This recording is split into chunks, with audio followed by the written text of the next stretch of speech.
Salutations, everybody. It is Maddie here today, and welcome to episode 287 of the H.A.M Radio Podcast. And guess what? You're with me again this week. No Karak, no Dustin, 2 weeks in a row. So let me explain what happened. This Friday was absolute chaos. Actually, the whole week was just complete chaos. So if I sound a little tired, just know that's why. I'm a little just run down, and I'm looking forward to this weekend just to relax. I'm sitting here in my bathrobe right now, so this is pretty fire, not gonna lie. Podcasting in a bathrobe, this is my first time, so that's also why there's no real video version. You'll just have a moving version of our thumbnail for this episode, because originally I was not going to be on this week's podcast because I had a doctor's appointment that I had to go to just for post-COVID stuff to get that looked at. And I asked Karak and Dustin if they could handle this week's episode, and they were like, yeah, we'll make sure. We're just going to check a couple of things. And because of something with an ad with sacred symbols, Dustin was unable to, and then something with Karak's dog happened. So I just told them, no worries, I'll just come home and do a solo episode. So here we are today. It's just us, and I'm not too upset about that. Based off the feedback of our last podcast episode, a lot of you really liked the solo episode. It was a nice change of pace, and I do understand those of you who like when Karak and Dustin are on, because I think we all balance each other out really well. And I think it makes our show great because, you know, instead of just hearing one person's thoughts, we're all kind of attacking each other pretty much. But, you know, it's just me this time around, and that means there's a little more of a relaxed vibe, right? You know, there's video Maddie, who's in your face. There's podcast solo Maddie, who's very relaxed, very chill. This is how you'd probably get into a conversation with me. You'd hear this type of tone. Then there's group podcast Maddie, who's laughing the whole time because I'm just happy to be with my friends. And so, yeah, there's lots of versions of Maddie you're going to get today. It's chill Maddie, but it seems a lot of you really liked that, found it soothing, found it calming. So I guess it's my pleasure to provide that. So as always, I like to let everyone know right off the bat that if you want to support this show, you like what you're listening to, you want to support the channel as well, I have a Patreon, patreon.com/MrMattyPlays. If you sign up for $1, you get early access to this podcast, like over 350 of you do now. That is our highest patron count yet. Right as the new year had begun, we had surpassed 300, and we continue to grow. So thank you all so much for signing up and believing in the content cycle we have here. We've created a little bit more of a healthier rotation where I am going to continue to do our supplemental show, which is exclusive to patrons, called Extra Slice of Ham. I did that every week for a while, and some weeks I'll do it twice in a row, for example, but I'm going to rotate that with patron-exclusive videos just to make sure that I can stay healthy. I really, I think, played with fire at the end of last year. So just to make sure that, you know, the videos going out publicly on the channel to most of the audience is doing good, and I'm fresh for that, plus the bonus Patreon content, which then eventually will go public, like with a bunch of videos I made towards the end of December, uploaded towards the end of December. They were like made starting in August and September. So for those of you who are signing up, your exclusivity to the content lasts a decent amount of time for you to see it plenty of times. But yeah, for those of you who want to support the show, support the channel, that is available there for you. I do have a request, though. I think a more important request, because most of you know I have a Patreon. A lot of you have been signing up. But I was looking at some of our Apple Podcast reviews because we've been pushing Defining Duke a lot, our Xbox show. It's myself and Karak of ACG, who also co-hosts here on this show. And we've been getting really, really good feedback. And that show already has more ratings in 4 episodes. Well, 4th episode hasn't gone live. It'll be live as you all hear this publicly, but at the time I'm recording this, it hasn't gone live yet. So 3 episodes, and we have already more ratings than the H.A.M Radio Podcast. And we have a way bigger audience for podcasting to kind of dip into with Last Stand Media.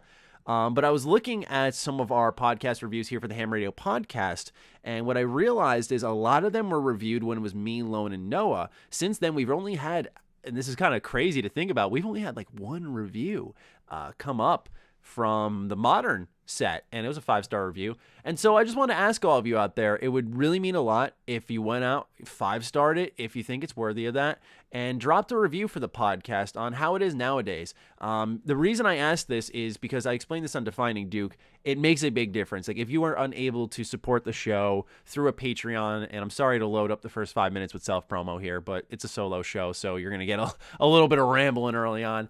But if you can't support via Patreon or you're looking for free ways to support, reviews go a very long way on these podcasting apps, especially because ours has been dormant for a while. So if we see a spike, that'll push our show up. We're trying to push the audio version more. We know a couple thousand of you already listen to our podcast episodes. We average about 2,000 on audio platforms, and then we have about 10 to 15,000 of you now weekly listening to the H.A.M Radio Podcast. Last week, video-wise, was a little bit low because I got the video version up late because KOTOR Rumors, baby. Got a little bit to talk about with that in this episode. We'll kind of expand our thoughts on that. But yeah, just a little request from me to you. I would really appreciate if we push the show on the mobile end a little bit more. And we're doing our best making sure that it's there every single week. There was a bit of a technical hiccup with the back end where we weren't getting the episodes on Spotify. Like, they went up until January 10th. So for those who do listen on mobile, do know that that should be amended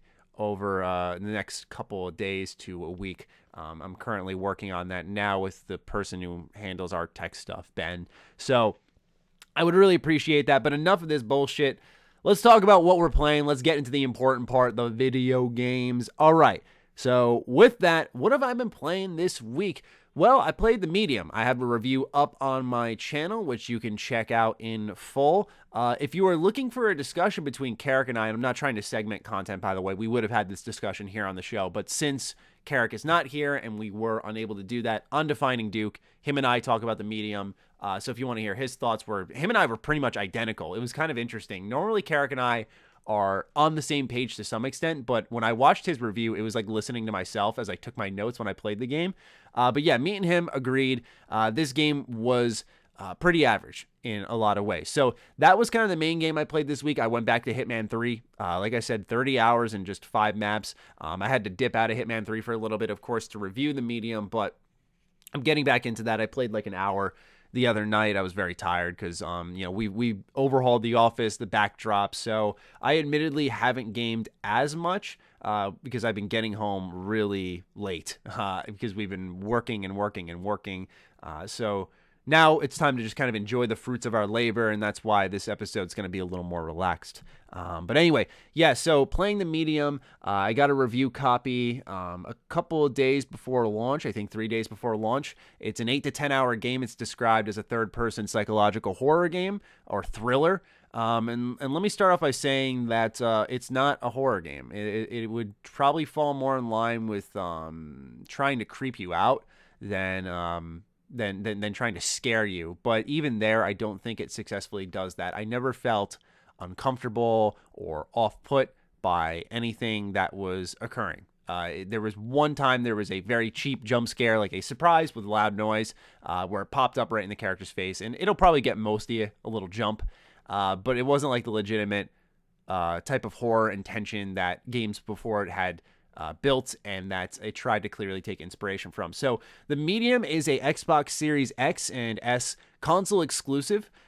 This means that they dropped the Xbox One support for this game because they could not do what they had set out to do on the older hardware. And I respect this a lot. I want to start off by talking some positives. I respect this a lot because guess what? CD Projekt Red did not do this. A lot of companies are not going to do this. I respect The Medium, who's already fighting an uphill battle as a horror-styled game. At least it was marketed as a horror game. I respect the hell out of them staying true to their vision. Even if I don't think the end product was all that great, I respect that they went for what they tried their best to make. A lot of companies are not going to do that, and we've already seen have not done that. So yeah, I think that's really good of them to do that, and I hope they stick to their guns in the future. But yeah, it is a console exclusive. It's also available on PC. It's on Game Pass, so if you want to give it a shot through there, you could. But what I said in my review was you could get a whole library's worth before you hop into The Medium, because the issue here with The Medium is since it's not building tension, since it's not building any scares, frights, anything like that. And by the way, I saw someone, before I get into that, I saw someone try to tell me, like, this game just wasn't for you. That's the thing with reviewing games, man. People just fucking project and they try to, like, tell you why your opinion's wrong. It's like, look, dude, if you're still interested after I tell you the game's not worth it, that's fine. My word is not law. I don't care. Like, I'm just telling you my opinion for those who care and who want to check out maybe Skill Up's review or Karak's review or the press's review. Like, you want to check those out afterwards. You got mine in the bunch. I'm happy you listen to me. That's all I care about. If you know, I'm not telling you, hey, this is what you've got to do. All right. You know, what kind of review is that? But someone was like, you know, this type of genre isn't for you. And I'm like, I've played Outlast. You know, I love the older Resident Evil games. Resident Evil 2 Remake. I thought that was a great horror game. You know, especially during was it Claire? Claire is the woman you play as, I believe. Because I'm mixing her up with Jill. So I apologize if I'm making a big Resident Evil faux pas. But you know, that game I adored, man. I kind of regret not putting that in like a top 5 list of mine, because the more I think about it, I'm like, that was such a good game. And I remember being chased around and just feeling the absolute intensity of like Mr. X bearing down on you. You could barely get away in time, and with all the right updates. So I've played a lot of horror games before, and I really enjoy them. In fact, survival horror, I would say, is one of my favorite genres. I got to speak out more on things I like outside of RPGs, because I think a lot of people think I don't play other games. For those of you who pay attention, you know I do.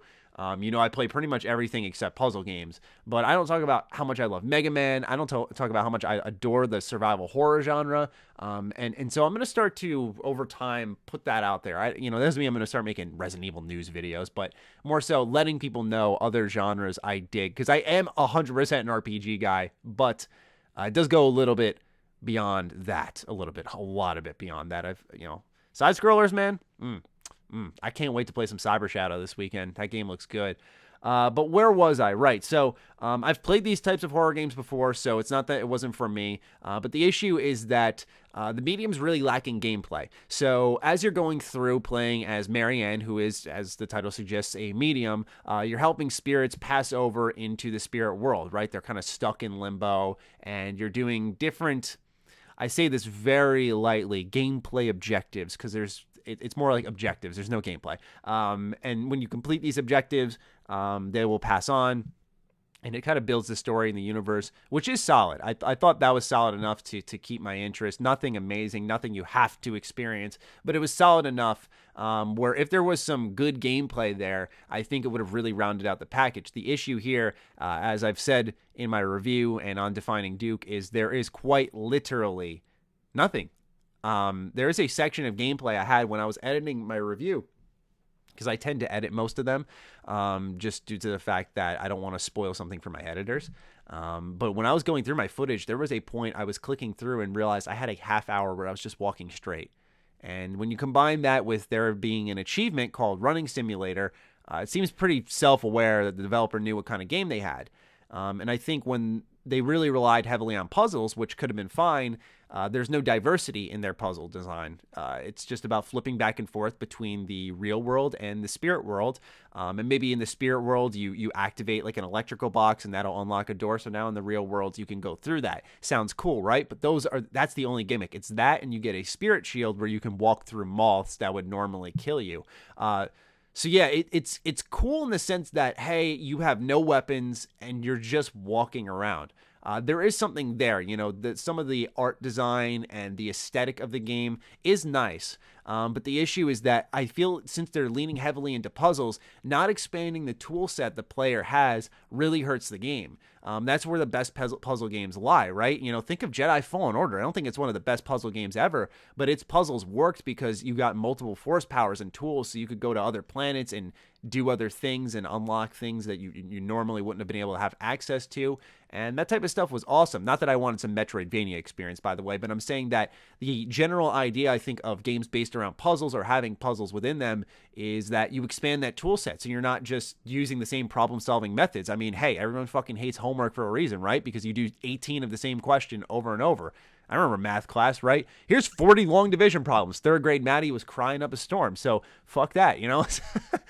So yeah, the medium has a long division issue, clearly. But yeah, I liked where it was going. The story itself, it doesn't wrap up as tightly as I think a new IP should.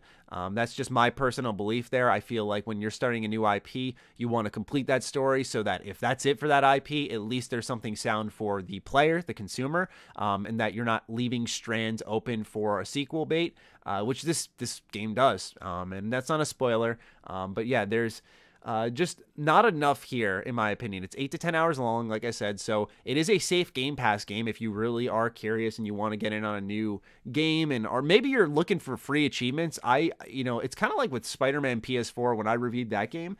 When I reviewed that, I got almost all of the trophies for Spider-Man before it even came out. That's pretty crazy. I've never really had that happen before. I was 2 trophies away from the platinum just by playing the game and clearing out the map. Whereas the same thing applied here with the medium. I had 4 achievements, 5, somewhere in that area left after completing the game. It just gives you story achievements, a couple of little side things you can do, like feed a cat. You're like, oh boy, cool. But yeah, the medium came out, not going to be one we're talking about for a while. I think it'll be something I quickly forget. At the end of every game I beat, I have a notebook and I write down every game I complete, because what I like to do at the end of the year is reminisce. And so I'll look at my notebook and I'll see, all right, we're making the game of the year list. What exactly would fall into that category? And when I really like a game after beating it, I'll put a little star next to it. Like, hey, this one's, take a look at this when it's the end of the year. Of course, you use the natural human element of what has stuck with me. So you all know last year I didn't shut the hell up about Persona 5 Royal. So of course, that's something that will stick with me. And I'm like, yeah, this is my game of the year for sure. There's no doubt. But when it comes to a game like Hitman 3, I definitely put a star next to that, because that's the first release in like the first 2 weeks of the year. And there's going to be so many more games that we talk about, analyze, break down, discuss. So yeah, it's definitely one of those things that's very nice, and I would recommend it to anyone, even if you're not doing what I do. I know a lot of you are very interested in the conversation. You write in on our Patreon. We have your questions here on the show, and you want to talk about certain games whenever, or round up our Game of the Year discussion. Keep track of how many you beat. It's also nice to know, how much do I play? There was a year in 2017, I was like obsessed with beating games. I think I beat like 60 some odd games.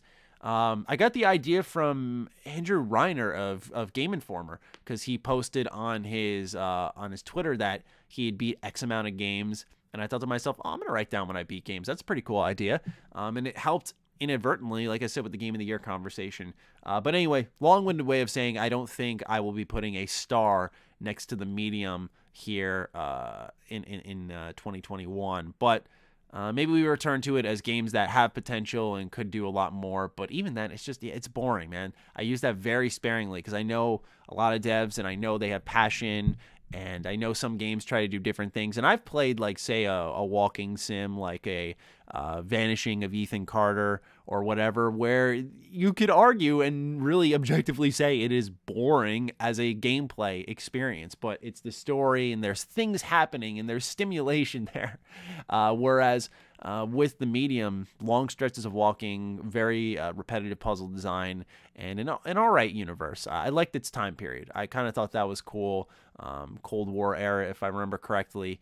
But outside of that, also located in Poland. I forgot to mention that. That's one other thing that I thought was pretty unique about it. The Niva Resort, really, really neat stuff. So yeah, that's about my thoughts on the medium. When it comes to anything else I've played, yeah, just more Hitman 3. One of the other goals I have this year on a game front, right, is like number 1, health. Number 2 is like stick with them a lot longer. So right now I'm not being grabbed by Fire Emblem 3 Houses. I really wish I was.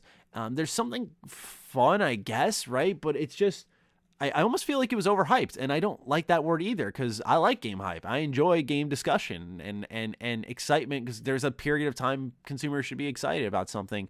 But hopping into Fire Emblem 3 Houses, like, I just haven't felt compelled to go back after 15 hours. Whereas I really want to stick with Hitman 3 and just, man, there's so much content here. Like, I'm still playing the Hitman 3 maps. I've only went to Hitman 1 and 2's maps twice just for my own review, just to test the AI to see how the new engine is reflected in those maps and look into them a little bit more. But when it comes to Fire Emblem, yeah, I need to stick with it to finish it, because I feel like when the next one comes around, it's going to at least have my attention. But what I'm seeing with this game, it's just already the kind of school mechanics are getting repetitive. The side missions are terrible. And I'm not really interested in any of the characters. So with that, that's pretty much all I've been playing. So now, shall we get into the news? I got to say, I miss the boys, but I feel like because of podcast delays, there's often a time where, you know, I'll say, all right, let's move into the news. And as I'm doing that, like Karak starts a sentence or Dustin starts a sentence, and it, you know, just because of the mic delay, it happens all the time. But on your end, it just sounds like I'm rushing right into the next thing before anyone can say anything else. And it's just like, it feels nice to be like, let's move into the news. And I don't have to pause or wait. I just roll. Let me take a sip of water. We're going to do this before every single section of the podcast. A little ASMR action. No, I'm kidding. I know some people think it's gross, but man's got to stay hydrated. How do I keep this level of speaking and discussing without a little water in my system? So this episode is powered by water, and it's powered by a grilled chicken sandwich that I had before this. All right. First bit of news. Cyberpunk 2077 official modding tools have been released, and this will pave the way for more complex mods on, of course, the PC version. So the official Cyberpunk 2077 mod support page explains that it will offer official tools and resources that will help you modify and create your own experiences in the world of Cyberpunk 2077. Those tools are currently fairly limited, offering downloads of the game's metadata and 2 utilities for listing game data and settings. There's nothing just yet that allows modders to easily unpack and edit the game's files, so this should be considered a first step on the road to official mods rather than the beginning of a new influx. CD Projekt Red adds that tools will be continuously updated alongside the game's patches to ensure compatibility. It also encourages users to read the license agreement before opting to use modding tools, presumably to ensure all users understand the guideline around using third-party software in relation to CD Projekt's own creation. So, yeah, I mean, I'm looking at the official website now. Metadata, archive dump, tweak database IDs. So this is the first step forward here. It's certainly not the level of complexity, just for those of you who are already getting excited. It is not the level of complexity yet, just now. It is not the level of complexity of modding that we've seen with, say, the Creation Engine. It's just not there yet. With future updates and more tools, it hopefully can be, but right now it is not. I'm very excited about this because I feel like there's certain things, just like with every Bethesda Game Studios game, a lot of people view it as an issue. And there are certain issues, like having the unofficial patch for Fallout 4 not become an official thing for Fallout 4, and then Fallout 76 comes out and it has the same things that could have been fixed with that unofficial patch, not addressed at all after years of development. Yeah, that's really weird, and that is one of those situations where Bethesda's having their own game fixed by their fans. But there's times where people will like carve up the experience, cut out things, switch things, try to do things with the lore, of course adding in quests. I mean, a lot of you out there probably come from a Fallout background or have played Fallout or are familiar with Fallout, where you know modding for there, Skyrim, you know, the Elder Scrolls games. It's a pretty prevalent thing, but I love that you're able to just chop up their experience and make it what you want, and I'm really curious to see what people do with Cyberpunk, especially because both sides need to be voiced. So I don't know if the complexity will reach quest mods, but right now there are PC mods already available for Cyberpunk 2077, like third-person camera stuff, there's bug fixes, there's stuff like that already out in the wild, unofficial at that, but they are already out in the wild.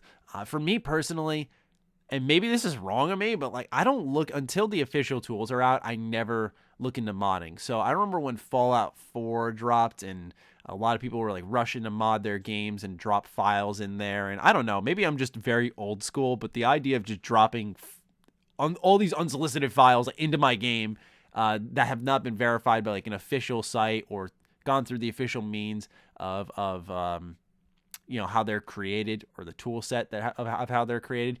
This stuff I just back away from it. So now seeing that we have an official mod support page, it's something I'll keep an eye on. You know, it's one of those things that I'm just very curious to see what the community creates. New weapons, new attachments, new role-playing options. You know, I suggested new quests, but maybe just new areas to fight enemies. What kind of AI tweaking will there be?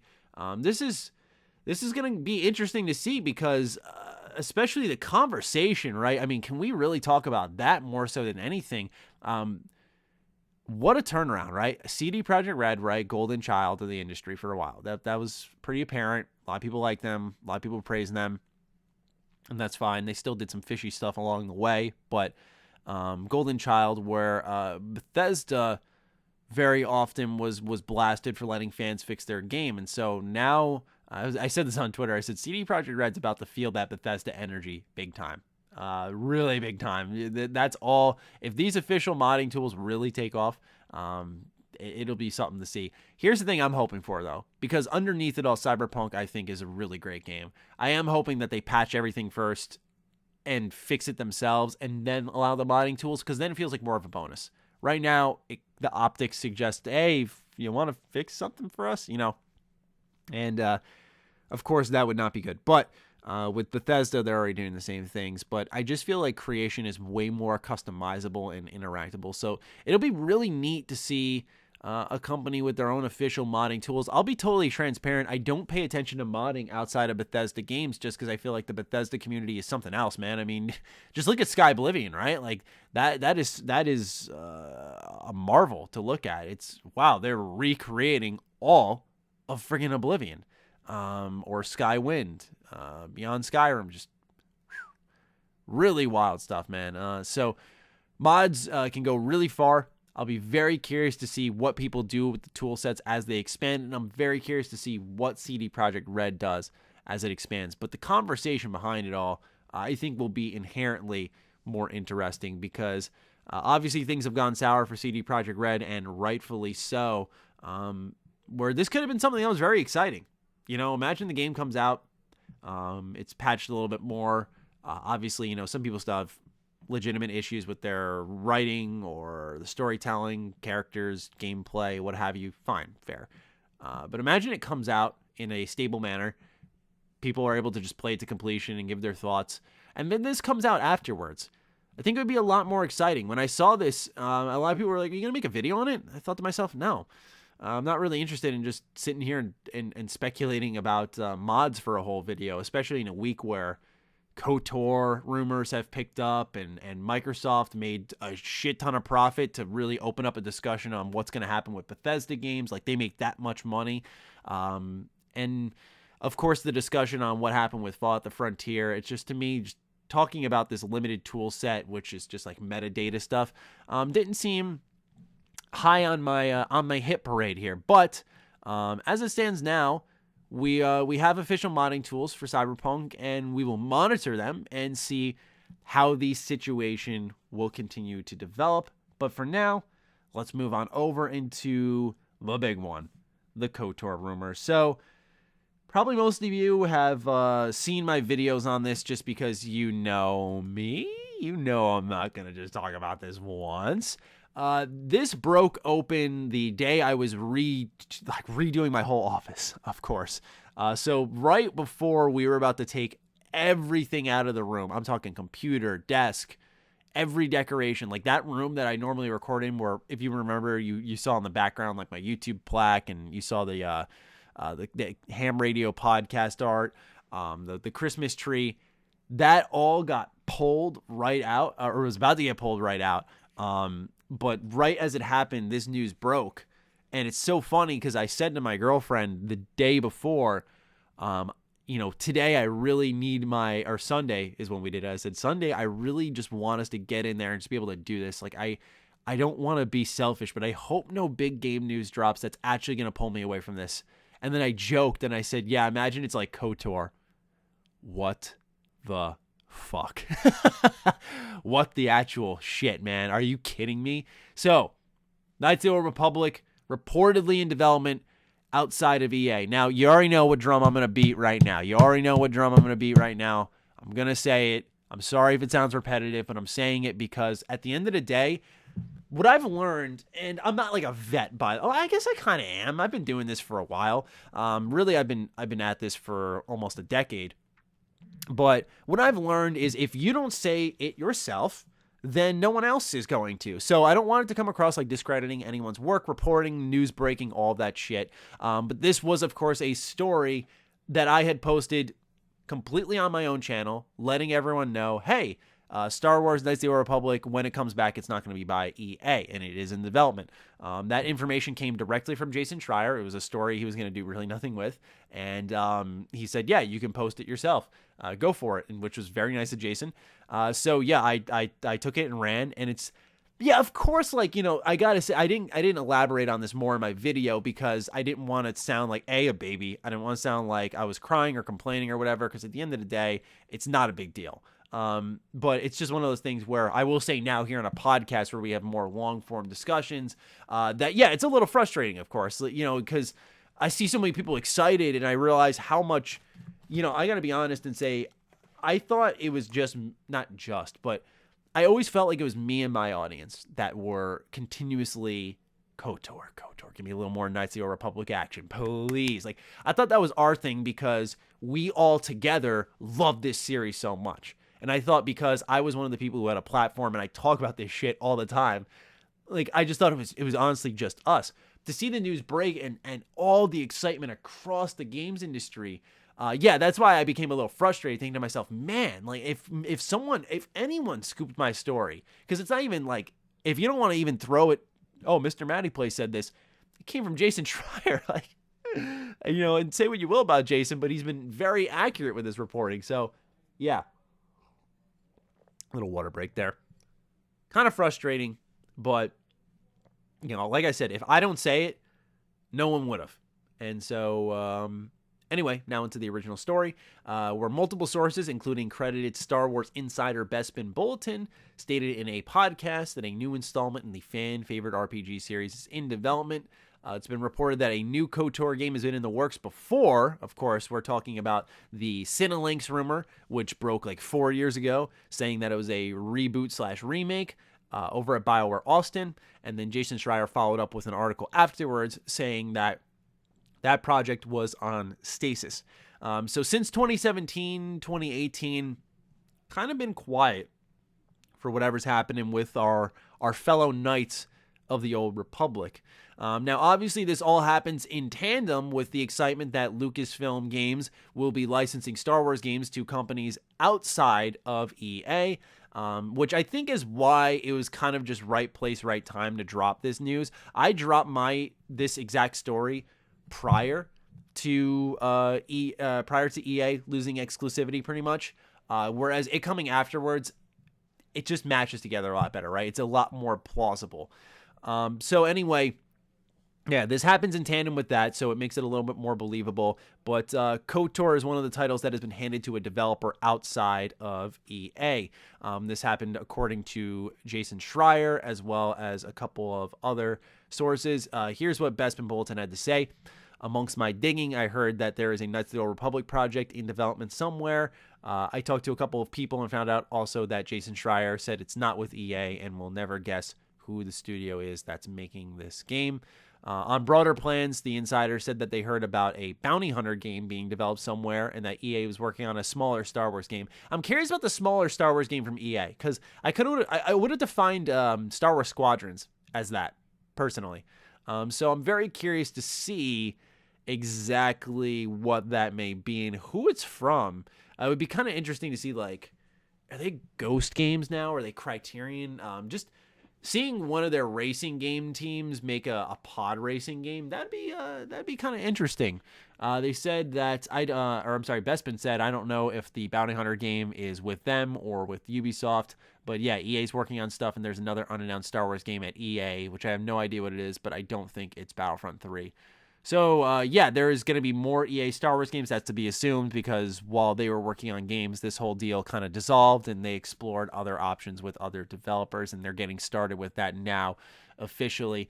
Shinobi 602 of Wushu Studios, and like I've mentioned in my videos, friend of the show, really great guy, corroborated the claims that a new KOTOR is in development. Now, one of the things that is happening with this rumor is that a lot of people are saying you're never going to guess who this developer is. Whereas Shinobi said, it's not as mysterious as you think, it's just not a household name most people are aware of.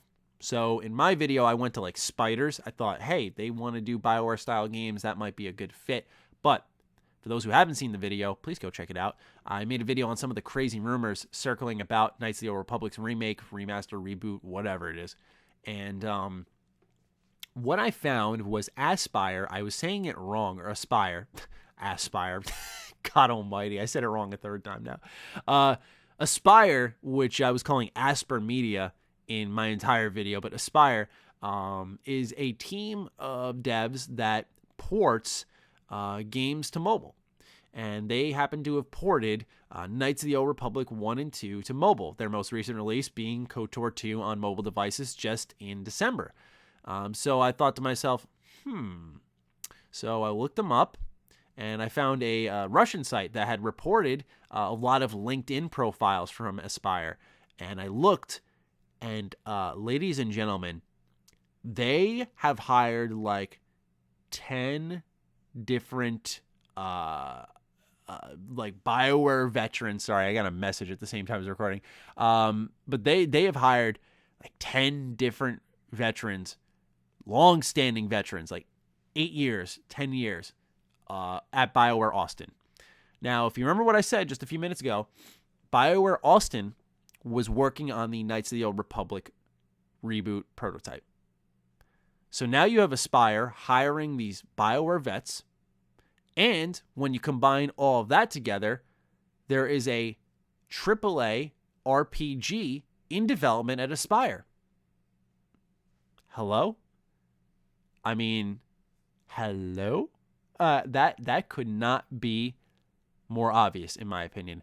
The original speculation for a lot of people was Archetype Entertainment, which, by the way, Shinobi actually shot down himself. But I thought it could have been the case because you have James Olsen, I believe his name is, who is lead designer on Knights of the Old Republic, and now he's the head of the studio at Archetype. And then you have Drew Karpyshyn, who is lead writer over at Archetype, and he was the lead writer on KOTOR, and he did the Revan book. Drew Karpyshyn is just very talented. So, yeah, bringing him on board, you're thinking to yourself, these two could really shepherd out the next Knights of the Old Republic game.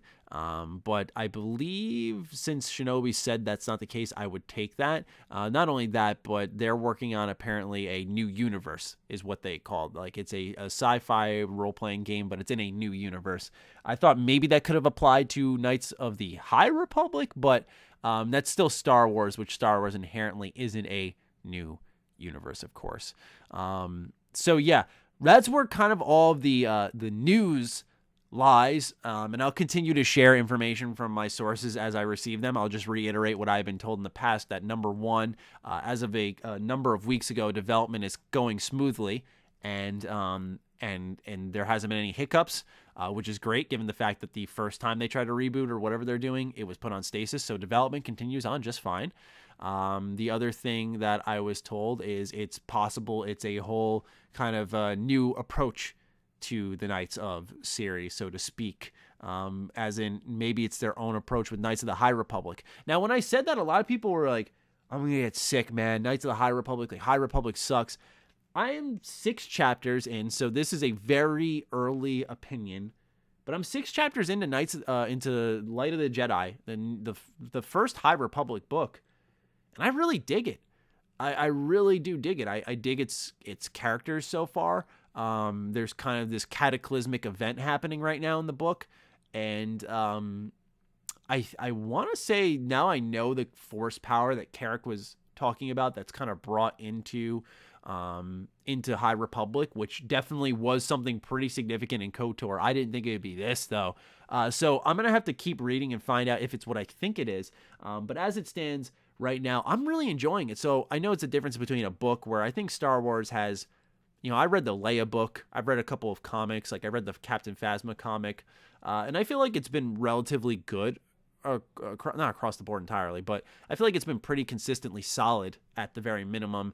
So I know there's a difference between the books and the games and the movies, and some people are just worried of how the movies and games will be handled due to the handling of the sequel trilogy and just how Disney's approach is to creating Star Wars. But I don't know. I look at like The Mandalorian, where you just put it in some really capable hands and let them do something with it and kind of go hands off. I will say, as much as I enjoyed season 2 of The Mandalorian, I'm excited about it. I kind of didn't like how, and this is not going to spoil anything, I didn't like how they started to bring familiar faces in, just to say the least. I'm tired of everyone leaning into this fucking circle jerk of all the same characters in this same set of movies. I would love to just have it be the Mandalorian doing his thing. It is exciting who they brought in, yeah, but it definitely is one of those things where I would love to just see them develop the character and leave it as is, which is why I think the Knights of the Old Republic is so great, is because it's so friggin' separated from that. It's thousands of years ago. You literally could not possibly ever bring anyone. I don't want to even name names because I don't want to spoil Mandalorian for anyone, but you could not bring anyone from those sets of movies at any point in time. And now the High Republic gets a little bit closer. For those who don't know, it's about 200 years before the prequels. Depending on when in the High Republic era this game could be set, I don't know. But it's still close enough. It's in spitting distance, right? Where I'm like, are they going to try something? I don't know, but I really hope not. So that's my only personal concern. Right now, from what I've seen of the High Republic, I actually kind of dig it. But that's what I was told, is that you can maybe expect that it'll be different, but that's one of those things that it could be a new take on the Old Republic or the High Republic. I was suggested it's going to likely be High Republic, but time will tell on that. We can fact check that later on, because you know me, like I said, I'm letting everyone know multiple times about the original story I broke, and if these sources are correct, which they have been correct in the past, then I do imagine that I will be reminding you all again of my victory. No, but seriously, I'm very excited about this. That's probably not a surprise to any of you out there, that Matty is excited about something coming back with this franchise. I think it's been long overdue, in all seriousness, though. I think it's been long overdue. I feel like the fan demanding has been there. Clearly, they've been tinkering, because there's the movie trilogy that's reportedly in development, and then Kathleen Kennedy was like, yeah, we're looking into that. And I know a lot of people don't like Kathleen Kennedy, but still, regardless, I know she still has some type of power at Disney, where her saying something like, yeah, we looked into that, and right now we don't know where it's going to fall. It shows that they're interested. To me, that's all I need to know. It shows they're interested, so there's definitely a lot there. But yeah, like I said, to just quickly reiterate, I was told development's going smoothly, and we could expect an announcement this year. That's what I was told. An announcement can come this year. It just really depends on how COVID impacts development. So provided things continue to ease up, which I am crossing my fingers, like I think all of us are, that they do. So long as it continues to ease up and we stay safe, then we could expect to see, or not even expect to, we will see this game this year. But if COVID does impact it, which there is a good chance it will, then we won't be seeing this game this year. And I mean, it depends on the weight, right? Like, for example, the Ubisoft Star Wars game is exciting because I like Massive, and I'm curious to see what they do with it, in almost a morbid curiosity. You know, are you going to make that looter shooter, that live service looter shooter? You know, I kind of like the idea of The Division, but it's Star Wars. That doesn't sound too bad to me. I got to be real. But, you know, of course, the first game out of this licensing deal being a looter shooter live service game definitely wouldn't be an encouraging first step. So what I do worry about is with the whole KOTOR reboot happening potentially, is that they announce it way ahead of time. Kind of like with the Indiana Jones thing, but I know Star Wars does it differently, right? They post a little title card and they're like, Ahsoka, The Bad Batch, we're doing this, we're doing that.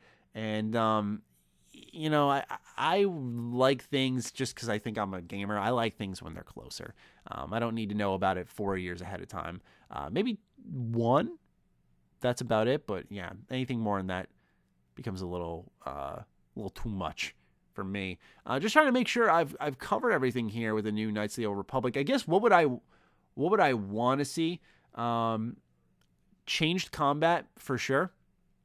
I feel like that's the part that has really held KOTOR back the most. I think, and I'm biased here, but I think the storytelling has aged very well in both 1 and 2. 1's a classic, but 2 has some really neutral, gray moments that you don't see in Star Wars, and that's all really embodied by Kreia, who is a phenomenally written character.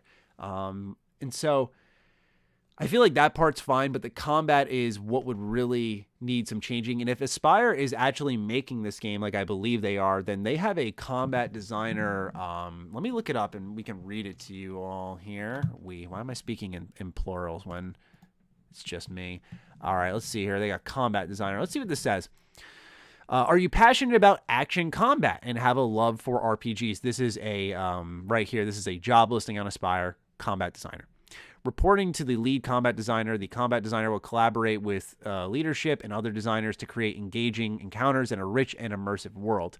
The ideal candidate has experience defining combat roles and crafting AI behaviors to build interesting enemies and bosses. You will be responsible for working with the team to develop characters and enemies, seeing development from concept to final implementation. This role is highly collaborative, where attention to detail and an understanding of how animation, effects, and audio all come together is essential. So it says the essential functions are collaborate with interdisciplinary team members to prototype, build, and iterate on combat, work on art, animation, engineering, and QA to create interesting enemy abilities and behaviors, explore combat rules for enemies to build interesting encounters that challenge the player's skill and strategy, document and design tools, metrics, processes, and features to build engaging combat. And they do say, content, not combat. Preferred qualifications, 3+ years in AAA development in combat or encounter design on at least one AAA game. Familiarity with RPG systems and mechanics. Experience with Unreal Engine 4, behavior trees, and AI Blackboard. Extensive knowledge of combat mechanics and an opinion on what makes them fun, which I'm sure all of us have. But yeah, as you can see here, this is a job listing for combat designer on Aspyr. So whatever they are developing, it is a action combat system, and I think KOTOR really needs that. If KOTOR, oh my God, man, if that game had action combat on top of its writing, you think I talk about it enough now? Man, oh man. So yeah, that's one thing I'd want to see change. I'd be very curious who is composing for this game, because Jeremy Soule originally handled all the KOTOR soundtracks. Actually, did he do KOTOR 2? Hold on. Who made? I'm pretty sure he did KOTOR 2 soundtrack. I think it was Jeremy Soule. It was Mark Grisky. Okay, interesting. Yeah, I mean, this is a phenomenal soundtrack too. I would like to see Mark come back as well, because Jeremy Soule is obviously out of the industry now, completely faded away after accusations. So yeah, get Mark back, man. I mean, it says he did the composing for Marvel Heroes, Knights of the Old Republic 2, Sith Lords, and Star Wars: The Old Republic. Yeah, if they can get anyone back, get him, because the Old Republic soundtrack is phenomenal too. I was just recently playing that. So that'd be great. It's just the writing, that's the hardest part to replicate. When you look at who worked on KOTOR 2, you had like Tim Kaine, Leonard Boyarsky, Chris Avallone during his prime, before he had got booted out of the industry. When you had KOTOR 1, you had BioWare in their prime, and then you had Drew Karpyshyn leading the charge. So they've had some really talented writers over on that team. I don't know enough about, I think her name is Courtney. Pardon me. I don't know enough about her to comment on her writing abilities. But yeah, it is one of those things where there was some supreme talent with companies that were just in their golden eras writing some amazing Star Wars content. So that is the other part I do worry about a little bit. I had someone comment on my video saying, like, Cyberpunk kind of killed my excitement for games. Like, am I wrong for being worried? And I'm like, I don't think you're wrong for being worried. Like, I'm excited that my childhood might be coming back. That doesn't necessarily mean I think it's going to be good. I think everyone's worry is totally fair, especially with Aspyr. No offense to them. They do a great job with the ports, but there's a difference between porting and making a full game on your own on a AAA level at that. That's a huge, huge leap. So we'll see if they're making it, which I believe they are, how they handle it. I'll be posting some of this information on my Twitter too, because some people don't watch all the videos. Like right now, if I refresh the page, my KOTOR video is at 22K views, which I'm perfectly happy with. But that's definitely not like everyone who could have seen it. So we'll go ahead and cycle back some of that information so that people can stay up to date on it. Because that's the thing. I said, was it last week or the week. I've said it recently where when it comes to KOTOR, like I want to be the guy, man. I want to be the person who's leading the charge on the discussion and the news, and I want to be the KOTOR guy because that is me, man. Like I embody this game. So, and I don't mean that in like an ego way. Just I love talking about it is what I'm saying, and I want to be as a part of that community as humanly possible. So yeah, if it's Aspire, we'll have to analyze some of their talent. I'll keep an eye on things. I will continue to tap into my sources and see if there is any updates. They are probably going to get sick of me very fast. Some tests for them, and I'll let everyone know if this happens. Some tests for them will be some Nintendo-related announcements I was informed of. Now, I'm not saying that of like, ooh, I know something you don't know. I just don't want to put them out there in case that also ends up being false on top of the other ones. But they have told me information for 3 years, and they have not been incorrect. So, yeah, like what were they told me about? There's a ton of things I could go back and dig up here, but I'll cycle that back around with our next episode, just to make sure what is shared is okay. But yeah, definitely a lot of happenings on PlayStation's end, especially with the console release cycle. That was a major one. I was tipped off about Fable. Just a ton of stuff, man. There is a lot there that let's see if there's anything else here actually I can find. Just scrolling a little bit here. It might take me a little bit. That's why I was like, maybe I shouldn't do this mid-podcast, but I figured, like, why should you have to take my word at it? Of course, now we know it's two of the things I mentioned are legit. I was tipped off about Starfield as well, so that'll be another test. Starfield coming at the end of the year, apparently is pretty much green lit. We'll see if that holds though, because there's really no pressure to get that out right now. There really isn't. I was tipped off about Disney Plus as well on Game Pass being thrown in there. So yeah, a lot of things that they have told me that ended up being true. So I trust them, and feel free to do what you will with the information I have provided. With that, let's move on to our next bit of news here, where you can see the difference of how much like I wanted to talk about KOTOR versus how much I want to talk about Cyberpunk. Hitman 3 though. So, Hitman 3 is doing really well. Way better than I actually expected. This information, I haven't listed any of my sources here. So, the first article came from IGN. Second article, which was for KOTOR, came from Video Games Chronicle. And then this one is from GamesIndustry.biz. It says, Hitman 3 recoups project costs in under a week. So, it's already profitable. IO Interactive has announced. The stealth game launched last week and immediately shot to the top of UK charts and has recouped its development costs in under 7 days. We've been really happy with the Hitman 3 journey, says CEO Hakan Abrak. It's been a labor of love between our fans and everyone at the studio. As the developer and publisher, we are immensely proud that we can say Hitman 3 is already profitable. We have recouped the total project cost in less than a week. That puts us in a really good place and allows us to confidently move forward with our ambitious plans for future projects. Hitman 3 is the first full game in the series that was self-published by the studio, and Abrak tells GamesIndustry.biz that keeping marketing and PR close to the development team has been a huge benefit. We've also been able to create a game that we've been able to create a game that our players will love and bring it to them in the most direct way possible, developed and published by IOI, he tells us. Having that focus early on helped keep us on a path that we all believed in. Everyone at the studio was behind the vision for the game, and they know the Hitman universe better than anyone. That combination makes us very effective as a publisher because we have our creative development teams working closely in publishing and marketing throughout the entire project. We need that collaboration because we wanted to create a quality product, which, by the way, it shows. We demand at each other that our games are handcrafted, meticulously detailed, and unique.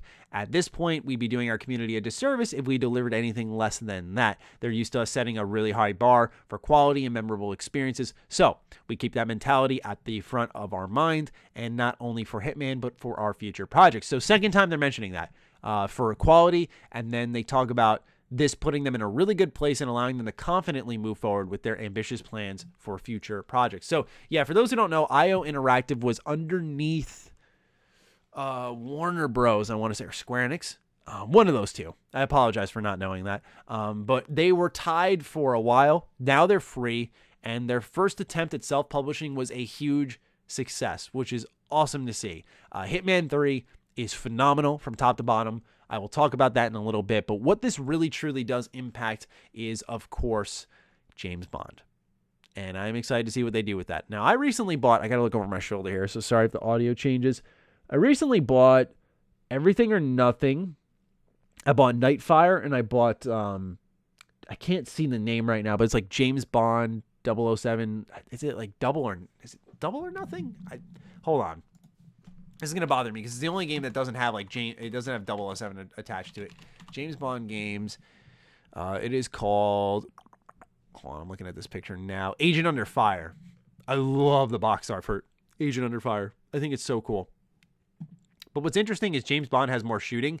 Hitman's 3 shooting wasn't great because you're kind of walking around and meticulously planning people's deaths instead of just shooting everyone. So it'll be very interesting to see how they handle that end of things. But for the time being now, I'm just excited that they're doing well, and that means that all the money that's now going to their pocket is pure profit for this game. So week 1, they already met all the development costs, so they will continue to stay afloat. That's very good. And now from here, it is pure profit, which means that a lot of people are about to make a lot of money, and that can go back into DLC for Hitman 3, which they already said they will be doing. They talked a little bit about going back to Hitman 1 and 2's maps and kind of recreating them with what is happening with 3, outside of engine changes, it seems. So I'm very excited to see how they update these games and what they plan on doing, adding more escalation contracts and all that stuff. So a lot of longevity and replayability. For those of you who have not seen my Hitman 3 review, who have not heard me talk about it, let me say it now. This game is the best bang for your buck you will probably see this year. It is insane. The amount of replayability just in the base game before you even go back to 1 and 2, which you have to buy, or right now as I record this is the 29th, so just the patrons are going to hear this, but it went up until the 30th if you wanted to. When you bought Hitman 3 on the Epic Game Store, you'd get the Hitman 1 maps, and there would be an 80% discount, I believe it was, for Hitman 2's maps. So, and I'm just saying, man, like, they did episodic content for the first 2 games, or no, second one was a full release. The first game, though, did episodic, and they just updated the shit out of that map. And let's just say that Sapienza is its own game. So getting that for free, alongside a bunch of other maps, alongside Hitman 3, really good deal. Really, really good deal. Hitman 3 has so much bang for your buck, and even if you just buy the base game and keep replaying that like I've been doing, going back to Hitman 1 and 2 when you feel like buying those maps would be well worth it, especially because all the upgrades work retroactively. So it's not like you're playing 3 different games. Whatever's in Hitman 3's engine will work in Hitman 2 and 1. So, for example, if in Hitman 3, you're able to like take someone out and there's a mirror, if someone's looking in the mirror, they will see you. And that happens now where it didn't previously in like Hitman 1. So pretty cool stuff like that has been incorporated. And that's good because if you go back to, say, Hitman 1, you don't have to think differently. It's all kind of continuous. You don't have to think, oh, well, in this game, I can choke this person out here because they're not going to see me in the mirror. It's like having that continuity, really good stuff. But yeah, Hitman 3, well worth your look if you're into stealth games, if you're into sandbox style games, if you're into just creative takedowns, maybe you like a little Dishonored, just the way you can set things up, and you have to think things through and learn patterns, and you can feel the actual progression, and by that I mean the starting points that you unlock, because when you complete levels, your mastery goes up, and so you can unlock, now I'm going to start off as a waiter here instead of just Agent 47, and so you have a disguise and you're a little bit closer to the target, and so that changes their pattern, because now instead of by the time you get to maybe that restaurant, they're halfway to some new room, you're actually way closer where you can cut them off and maybe start an assassination quicker than usual. So that type of stuff is great. If you're not into that stuff, they have mission stories, so you can kind of just follow pretty much what the game tells you to do. And this is where some of the more wild, wacky kills happen. But you just follow them step by step. The game sort of walks you through it, and then boom, that target is dead.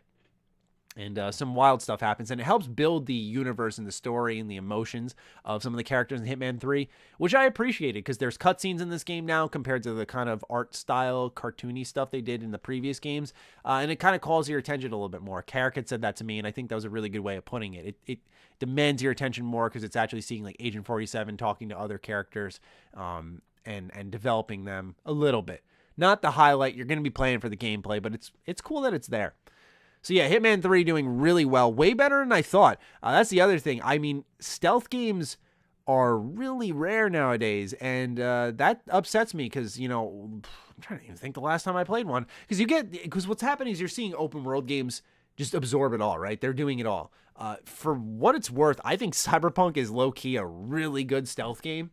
I really liked playing that game silently, like doing quick hacks and short-circuiting enemies from a mile out and having crit damage because of my build and some of the perks I have, plus an attachment in like my optics or whatever.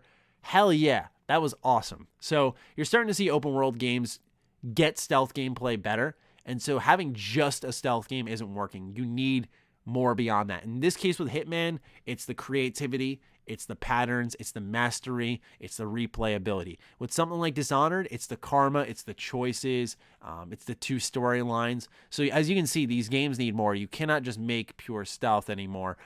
So something like a Thief, I should go back to Thief. That game, I remember hating that game. I should go back and see what is good with that game.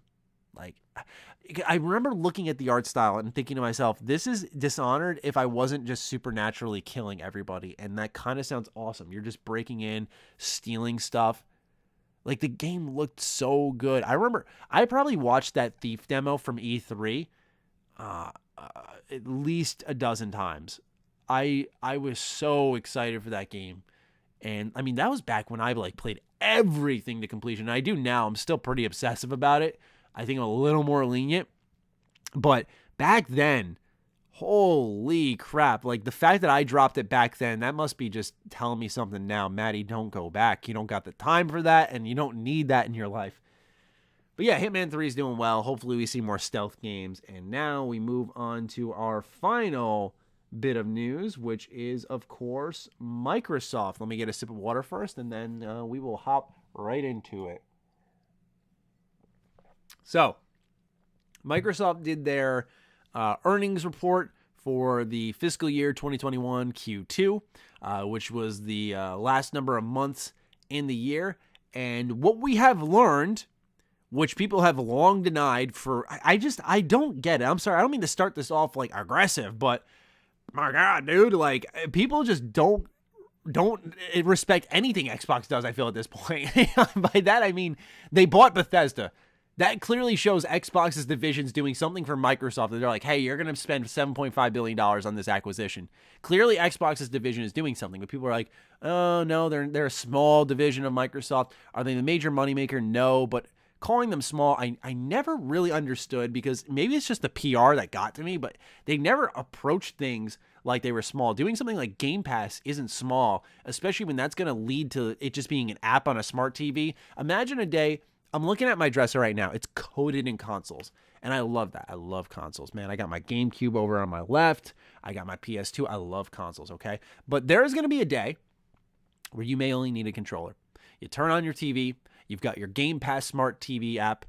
You fire that up. Your controller connects. You can stream through xCloud to your TV. You do not need a console, but you can play on your TV, right? That is crazy to think about. So I don't know. When you're kind of paving the way to something like that, where gaming will become way more accessible, to the point where I'm thinking, like, everyone's on this stock craze right now. And I'm thinking, I think I'm going to buy some Microsoft stock. I feel like, right now they're like 200 a pop. I'm thinking, I might look into that. By the way, not a financial advisor at all. I know bare minimum of stocks. I got to make that clear. But it's something I've thought about for a while with Game Pass and how Xbox is doing better. If I were ever to do these stocks, I would probably do it with companies I'm familiar with within gaming, just to see how the profits work. Because I've so many creative friends of mine I didn't realize do stocks, and it just looks like the typical buy low, sell high. And if you pay attention to products and you're like, this will do well, you might actually end up making money. Like, I don't know. It's not easy, but it sounds easy, says everyone about stocks as they proceed to lose cash. But anyway, yeah, like I was saying, a lot of people were insisting that Xbox is a small division of Microsoft, but these numbers do not say that is the case, at least to me. I'll let you, of course, decide for yourself, but I think we can all agree on this. I'm going to pull up some extra stats now just to have on the side because there will be more to add on to what we are looking at here through this GameSpot article. So let's keep going back a little bit here. All right, so GameSpot made an article titled, Microsoft made enough profit in the past 3 months. This is not a year. It's not multiple years. Past 3 months. Now, this is Microsoft as a whole, but they made enough profit, one more time, in the past 3 months to pay for Bethesda's acquisition twice. Holy fuck. Okay. What is happening here? So the numbers pretty much popped out, and I'm not like a big numbers guy, but they were pretty eye-popping to me personally. So number one, Xbox content services and revenue has increased by 40%. Xbox hardware revenue is up by 86%.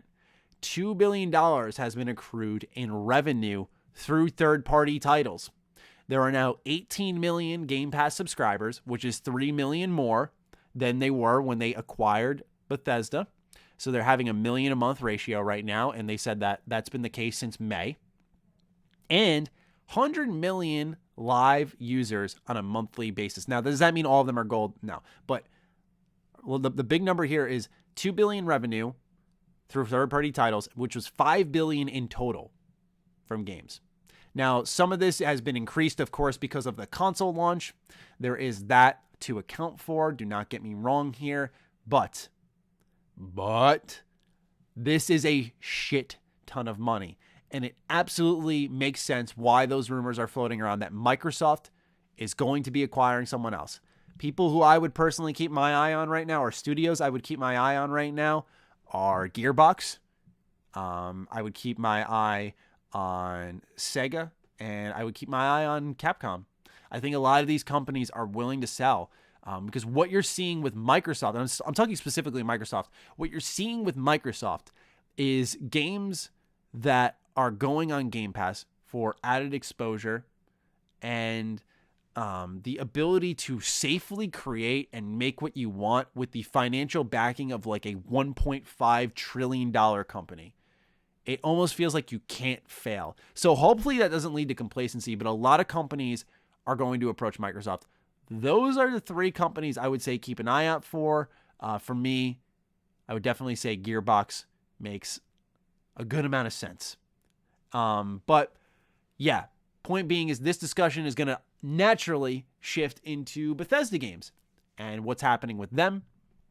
And of course, I think if you're making this much money from Xbox as a division, you're investing in it more, and you're going to continue to invest in it through Game Pass acquisitions, through studio acquisitions to bolster everything you've got to offer. I just look at it and think to myself, there's no way this can go exclusive on PlayStation. Microsoft does not, and previously did not, but Xbox now in this case does not need PlayStation. They don't. You cannot look at this money that they are making, that they are generating throughout the last 3 months and go, nah, I think we need that PlayStation money. So for those who don't know, when a copy of, say, a Xbox-owned IP, like we'll say Fallout, let's say that's published, new Fallout games published, Microsoft will get a cut even if you bought a PlayStation copy.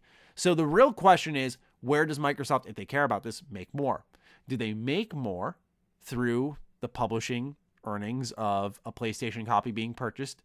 Or do they make more by bringing everyone into, as Phil Spencer likes to call it, their ecosystem and bringing them into the PC, the Game Pass, the Xbox, and getting all of the money there? And with Game Pass growing and Game Pass becoming more accessible, locking this shit down is huge. There is also the one thing worth considering, which is, does someone want to spend $70? Do they want to spend $15 a month? Especially when Microsoft's buying everything. I just look at it and think to myself, I don't know how you could really think these games are going to stay with PlayStation. Just my 2 cents. To me, I've been a believer that it'll be exclusive from the start. I get why some people are like, exclusives are bad, but I don't know. When I look at something like Bethesda, I think they need Xbox a lot more than folks are willing to admit. Their best stuff came out when they were working with Xbox on an exclusive capacity. It wasn't being owned by Xbox, but when you look at Oblivion, Skyrim, because the Xbox version of Skyrim, let's be real, was way better than the PlayStation version. Fallout 3, I mean, it speaks for itself. I don't think I need to go further. Morrowind, it speaks for itself. Bethesda was at their best with Xbox. I'm sorry, I think Xbox is smart if they lock Bethesda down. At least Bethesda Game Studios. The rest of the team, like Arcane, I think they're like the best developer right now underneath ZeniMax as it stands in the terms of consistency and quality and delivery and communication. We'll see if any of that gets tarnished by Deathloop, which apparently is headed up by some of the people who worked on Wolfenstein Youngblood, but we will see over time with that. But yeah, right now, I think Xbox is in a really good position. They are going to continue to invest. They're going to continue to shock people. And it's only a matter of time until some of these games start to roll. Like, I would not be surprised if they roll out a fall of Forza, Halo, and Starfield. That would be fucking sick. That would be sick. And some people may think I'm a little biased because I run the Xbox show. A lot of people like our show with me and Karak because we're not Xbox fanboys. We are fans of Xbox just like we are fans of PlayStation. I love what PlayStation's doing with their exclusives, man. It's working. Keep pumping those things out. And so they're sticking to their game plan. PlayStation doesn't have to react, man. They're ahead of the race. I would love to see PlayStation go out and grab someone, get a studio under their belt. Go buy Blue Point Games, man. I want to see PlayStation get aggressive back. And they will. If Microsoft nabs another studio and then PlayStation responds, then you know it's on. Then you know these companies are out for blood and they're like, we're going to absorb everyone until there's just no one left in the middle. The Venn diagram will disappear pretty much. But yeah, I'm excited just because I feel like I'm excited at Xbox's potential, right? I feel at least right now the Bethesda deal makes sense. I feel a Sega deal also makes sense. Sega's like something I want because if I look at what Xbox needs, when I mentioned Gearbox, I feel like that's just sensible because I just don't think Gearbox is doing as well outside of Borderlands. I mean, really, look at the games they've self-published. They self-published Godfall, which tanked. Homeworld, which I don't think that has done that well. You just got Borderlands. So I feel like now they're trying to pull out from Take-Two. They're on their own, and it's not really working well. I feel like they may end up being one. But the reality here is that while you can get Borderlands, that doesn't answer something Microsoft needs, and that's Japanese support. You get a Sega. That's the Japanese support that Xbox desperately needs. And that would be a more damaging blow to Sony than losing Bethesda. Because Sega's got Yakuza, Sega's got Persona, Sega's got a ton. I think, did they do the Sakura Wars game? I mean, if you get Atlas, which is underneath Sega, that's a number of Japanese style games coming to Xbox. I just feel like if I'm them, that's who you got to go for and pay. Of course there's Sonic. And it's going to be, it would probably be more money than what they paid for Bethesda, in my opinion, just because you have Sonic in the bunch. And that's a movie now, and that movie did well. A lot of people liked it. Man, I don't know. I feel like if I'm them, you go for the JRPGs, because I've been building up my Xbox 360 collection. I actually saw one Patron question. I try not to look, but I saw one that was asking about a particular JRPG for the 360. So we'll talk a little bit more about that. But long story short, I've been building up my 360 collection, and I've been looking at some of the JRPGs they had exclusively. Dude, there were some good ones. I made a video talking about, and for some reason YouTube has it like hidden on my page. Like if you're just looking at my homepage, you will not see it. But if you go into my videos, you'll find it. So that probably means the video's buried, and it explains why it only hit like 12K views and then literally just died. It suddenly died. It's one of the rare times, like I don't scapegoat YouTube 24/7 like most people do, because I know sometimes like it's just on me not making appealing content. But some people are always like, it's the algorithm, it's this, it's that. And yeah, those play factors, but like at the end of the day, it's most of the time on us. Or a lot of times, I should not say most of the time. YouTube does fuck up a lot. But in this case, it really was on YouTube. But yeah, like Lost Odyssey, Blue Dragon, Operation Darkness. There's just Naruto: The Broken Bond. Like, they had exclusive Naruto games from Ubisoft. That is fucking sick, dude. So for me personally, man, I would love to see Xbox go out and get aggressive like that. That would to be a more, like, Bethesda was exciting because I thought immediately of the days where I was in love with them, man. Like, you could not move me off that mountain. Obviously, I'm beyond that. Even if they start to make their best stuff, it'll be great to start loving Bethesda again like I once did, but obviously not with the blinders on and all that shit. But when it comes to Bethesda, man, it was just excitement because that was when they were at their best working with Microsoft, where Sega would be like, fuck yeah, that's the answer. That is what you want. That rounds you out. That makes you more relevant globally. I don't know if Bethesda really has that. You have a Tango Gameworks, and that's really the only Japanese studio underneath them when it comes to the Bethesda deal. So just a little bit of thoughts there, but we have a video on the channel by the time you are listening to this publicly, so not much more I can add for y'all there. So let's get into the Patron questions. I'm impressed. I'm actually, we're lasting pretty long here. I'm not even trying to meander either. I thought this would be a lot quicker. All right, let's get the Discord up here. Sorry, I thought I had it up, but I did not. Let's fire this Discord up and see what we've got. First, a drink of water. All right. Straw Hat Ninja is our first patron to write in. You can all write in by signing up over at patreon.com/MrMattyPlays, where you can get early access and be a part of our show through the Discord. What's funny is I see Straw Hat Ninja looks like, let me click on his name just to make sure. That is Elisa from Trails of Cold Steel. All right. That's his profile picture. Hey guys, just wondering if any of you have heard of or played Resonance of Fate, also called End of Eternity. I chose to get a 360 over a PS3, so I was scraping up any JRPG they released, and this was one that I really enjoyed. I saw the game is now on Steam, and I wanted to give it a try and see if it holds up. So, this is what I was talking about just a few minutes ago. This is the question. I actually just bought Resonance of Fate for my 360. I've been building up my collection. I'm going to do kind of an unboxing collection show-off video for all of you out there. Just, you know, I bought an Xbox in 2021. Here's why, kind of thing. Actually, Spawnwave inspired me with the content, and I'm gonna talk to him about that and see what he thinks, because I got the R2D2 style 360, so I'm really excited to unbox that. It's sitting in a box right next to me, funny enough. I just want to save that thrill for when we're watching, when you're all watching, and go through some of the games I got, because I got a ton of them. You know, I don't want to go through all of them and spoil it here, but Resonance of Fate was one of them.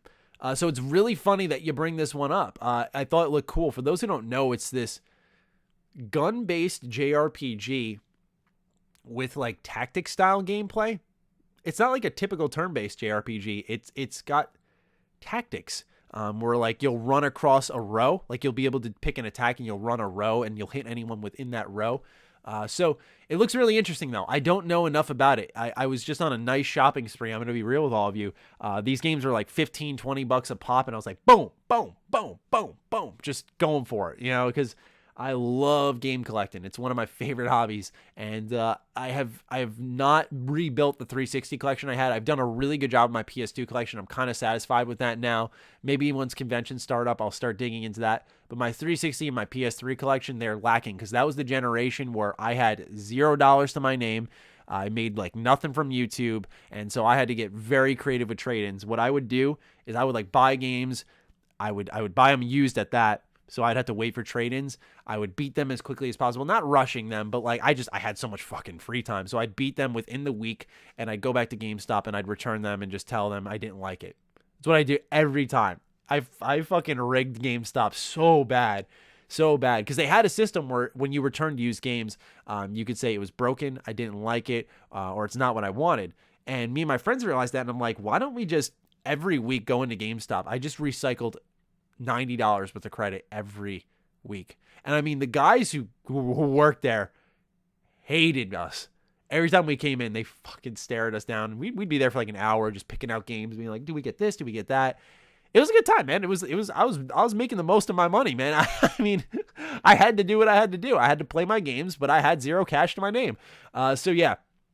During the 360 and PS3 era, I traded in a ton of my games to get next-gen stuff, which was the Xbox One and PS4. I have a good PS4 collection. My Xbox One collection's barren outside of Halo And I'm going to start to collect Xbox One games because I feel like with Game Pass, that might start to phase out some of that shit. Like I saw Dragon's Dogma Dark Arisen physical for Xbox One is like $100 just because like no one's got it. It's actually pretty funny. But yeah, I want to try out Resonance of Fate, so I have that on my collection soon. And we'll be sharing more Straw Hat Ninja, but it looked cool from what I watched. I just did a little bit of blind buying at times. Like I found a game called oh man, what was it? It was like an army game, third-person army game. Let me look at my purchases here.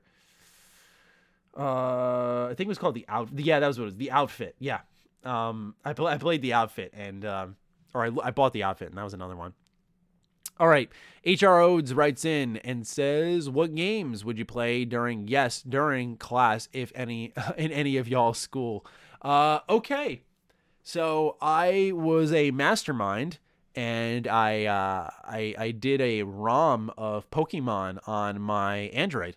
I remember study hall because like I would sometimes grind in study hall and just straight up finish all my homework so I could go home and play games. Like that's what I'd always do.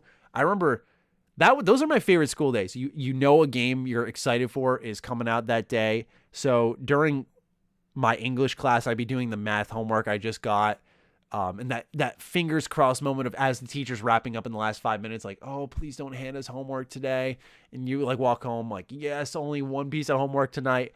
So yeah, for me, I would grind things out, man, just so I could play those games when I got home. But when I was in school and I felt like doing a little bit of gaming, I would on my Android play a ROM of like Pokemon Blue, and I actually beat the whole game.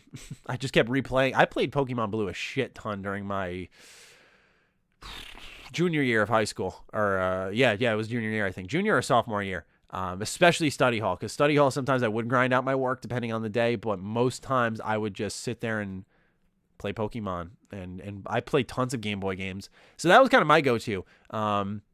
During class itself. It was not like college. I remember one college class, whenever we were told we would have a movie, I would bring my Vita. I specifically remember playing Hotline Miami and then stopping because pressing the buttons, the Vita was really like squishy. It was like, so like you'd hear me moving and pressing triggers and shit. And I was like, this is too loud. Like someone's going to say something, even if like we were just watching a movie and no one gave a shit. Yeah, I don't know. Not a great student to model yourself after, if I'm honest. Definitely had some growing up to do. Well, I shouldn't say growing up. Like, I just, had to prioritize my studies a little bit more. What games did you skip full days of class to play, whether it be it just simply came out or you remember playing that rather than in class? So, H.R. Odes, gotta be real with you, man. I had, they called it senioritis. I don't know if that's like a popular term, but I had senioritis big time in high school. Not as bad as one of my friends, but I skipped class a lot in high school, my senior year. Not a responsible choice at all. I do kind of regret it because I remember having a moment where my teacher called me out because I came in and he was just like, where the fuck have you been? And I had no answer because I was an idiot. That was it. I was a stupid fucking high school kid. And I remember him calling me out, and I kind of just, he was like, what the, like, dude, come on. And that was exactly what a teacher should have done. Put me right on the spot. I questioned myself. I realized I didn't have an answer. And then as a person, I realized I got to grow up a little bit here. And that was about third through the school year. I realized, I got to really double down, and that was one of my best scholastic runs. I was like an A student, and I despite what I said about me playing my Vita at during a college movie, I was a good student in college too. I was, when I apply myself, I am like an A, B student. It's just that I did not like school at all. I hated it. I got out as soon as I simply could, just because I personally wanted just to move on to the next chapter, and this was it. I loved what I did already, and I just wanted to get to that full-time position. So once again, thank you to all of you who have helped make that possible and continue to do so through your support. But yeah, in high school, bad senioritis. So H.R. Odes, I gotta say, man, what game didn't I skip for? I skipped for DMC Devil May Cry. I skipped for Dishonored 2. Those are the two that really stick out for me. My mom used to have, her and I agreed on, we called them hooky days. So, you would skip out on school one day, and we'd plan it out so that, it was like once a quarter. That's how the schools are segmented, or the sections of the school year were segmented here in the U.S. And at least in high school, so I'd have one day I could take off a quarter. And so I'd plan that carefully. I'd pick very wisely. And sometimes I just wanted a mental health day. That's the thing. I remember me and Lone having a big debate on that. He was like, nope, stay in school. And I'm like, take your mental health days, dude. I was like, I mean, I don't know. Me and Lone turned out great. So I feel like, I'm just kidding. But, I think we've done well enough where I guess both routes work. But yeah, for me, I took off like a day a quarter. And so I remember one time I stayed home and played BioShock 2 in its entirety.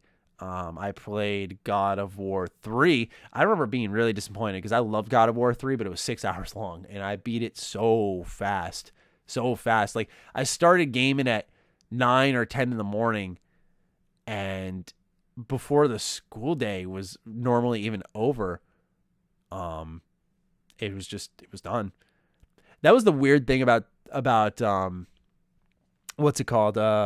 Staying home from school and playing games at times is because I don't know why. It was just some like feeling I got. Like, it felt good when you're playing during the day and no one was on, because you knew, yeah, like, this is my extra time. This is my time. It just felt good. And then once it hit where people are starting to get home, the advantage wasn't yours. And I just didn't enjoy it as much after that. Like, I felt wrong because I had to explain why I stayed home and all that shit. But yeah. Really good question, HR Odes. I appreciate them. Oh, and you actually added in, what was your favorite class/subject through time in school? For me, it was writing. I always loved writing, and that was always the class I excelled in. I even when I was not a great student, in the terms of applying myself, writing came very naturally to me. And so I think that's kind of translated here into things I want to do in my future, but also my career now, when I even like jot scripts, notes, I speak, because writing kind of fuels your vocabulary, and I try to expand that all the time. Yeah, I would say for me, writing. So, that'd be it. Zach writes in, been playing Resident Evil 2 Remake, and it got me thinking about how good the RE engine is, or at least seems to be. I have pretty much no experience with game engines, so I actually have no idea, says Zach. Not just visually, but the RE engine seems to perform well across a wide spectrum of genres. DMC5, the Resi remakes, and soon Monster Hunter Rise. With that in mind, what do you guys think is the most impressive game engine around at the moment? As game critics, are your judgments about an engine mostly in reference to visuals and performance, or do you consider functionality and that sort of thing? Okay, best game engine. This is actually this is why sometimes it helps to prepare, but at the same time, it gets me to think, right? I think critically and I think hard, like, What is a game engine that I really like? Most impressive. I think it's probably, this isn't most impressive, so this is not my answer, but to get my brain going, I will start the conversation by saying I like the creation engine a lot. There's just a level of interactivity with the game world and a DNA. That's the thing. Game engines are like the feelings of video games. Each has a feel. You can feel a DICE game because of Frostbite. You can feel a Bethesda game because of Creation. And so I think of that feeling I get and what I like most. And I just like, honestly, if I'm really straightforward, I kind of like the interactivity and some of like the jankiness of the animations of Creation. Like, there's something there. It's not quite perfect, and I know you're going to make a near perfect joke, but it's not quite perfect. It's just almost there, but it's like sacrificed for things that I really like. Creative, different armor and weapons, and like I said, the being able to pick up any object in the world and lots of NPCs and quests. I remember just being fascinated by Skyrim, of course, like many of us were. So the conversation starts with Creation, but I don't know. I think what Atlas has done with the engine they use for Persona 5 is impressive because they pretty much created art on screen. Same thing with Arc System, but that kind of boils down to the artists. I don't know if we're talking on a technical level, because some engines specialize in certain things. Like I think the Decima engine, which was used for both Death Stranding and Horizon Zero Dawn, is impressive. Not only because of how beautiful it is and how colorful things look in its engine and how big the worlds are in its engine and how well it runs on its respective consoles. Not really talking about PC here. But what I also really like about it is when you look at Horizon Frozen Wilds, when you walk through the snow, they actually have the memory in the engine can recall your footprints. And that's not easy to do. It's something that's easily forgotten. And so I would say for me personally, Decima maybe on a technical level, one of the more impressive ones. I don't want to steal your answer, Zach, but Resident Evil, the RE engine is up there, especially because of its flexibility. We'll see how Monster Hunter Rises, according to what the people have played with the demo. It seems to be fantastic, so I'm looking forward to that. Although I'm not like a huge Monster Hunter guy, I'm looking for that Monster Hunter game that really, really clicks. God Eater 3 was kind of that. I really dug that one, but it's just like one of those games where I don't stick with for hundreds of hours. Anyway, Logan B. Oh, I'm sorry, did I answer the second part of your question? As game critics, are your judgments about an engine mostly in reference to visuals and performance, or do you consider functionality and that sort of thing? It's a mixture of both, Zach, just so you know. So if an engine's doing a very specific thing, then yeah, I do talk about that on a functionality level. But if it is just like a Frostbite where it powers the visuals, then you talk about that. Each engine kind of has its own little personality trait, which it's designed to do. All right, sorry. Logan B writes in, hey, gents, do any of you plan on doing a full-on review of Fallout The Frontier? We'd love to hear your final words on it once you've completed it. So this was prior to everything that transpired, Logan. So I understand the timing of the question, but the answer for that, for me at least, is no. And I know that Karak and Dustin, I'm pretty confident they're not going to hop in. But yeah, for me, that's a no. I'm not interested in the mod anymore. And I've kind of just moved on from it after my news video. It was just one of those things where, let's just talk about what's happened here, deliver the information, take down the preview, and just put it out there for discussion. And so, yeah, that's where I stand on it right now, but I do not plan on doing a full review of it. I will be curious to see other people's reviews and discussions on the content. But thank you for that. Matt Pat writes in, hey guys, longtime listener and fan of the show. I hope you guys are all doing well. Thank you. My question is a little bit more Star Wars centric this week, but I was wondering if there was an MMO, what time period would you guys like to see?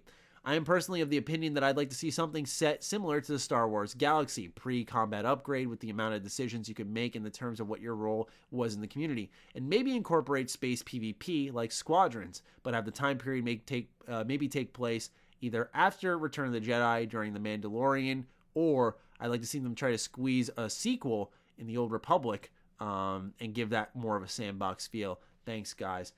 So, Matt Pat, all right. I'm out of water, so you're with dry Matt Matty now. We're going to see how this goes. The Old Republic is my jam when it comes to MMOs because it's just so storytelling driven, and I enjoy just the kind of hotkey combat. It's mindless.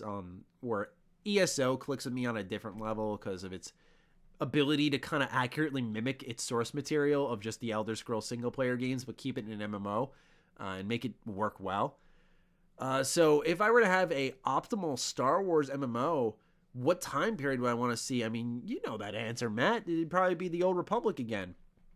I don't know. I feel like I'm such a old school MMO fan, right? My most played MMO is RuneScape. I played that with my friends for 5 years straight. Seriously, like I stopped it for Kingdom Hearts 2, and that's all I remember in that period of my life. I stopped it for like coming over to a friend's house. We played a little bit of his new Xbox 360, maybe a little Call of Duty here and there, but Resident Evil 5.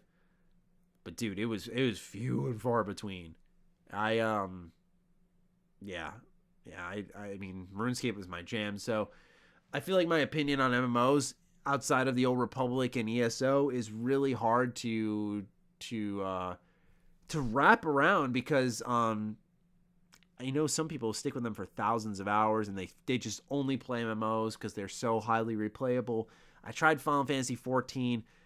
Because my approach to RPGs is so different from like what would make a good MMO. So to be quite truthful with you, Pat, I don't know if I have a great answer for your question other than to just answer at the bare minimum a time period which would be something that already exists, which is Star Wars: The Old Republic.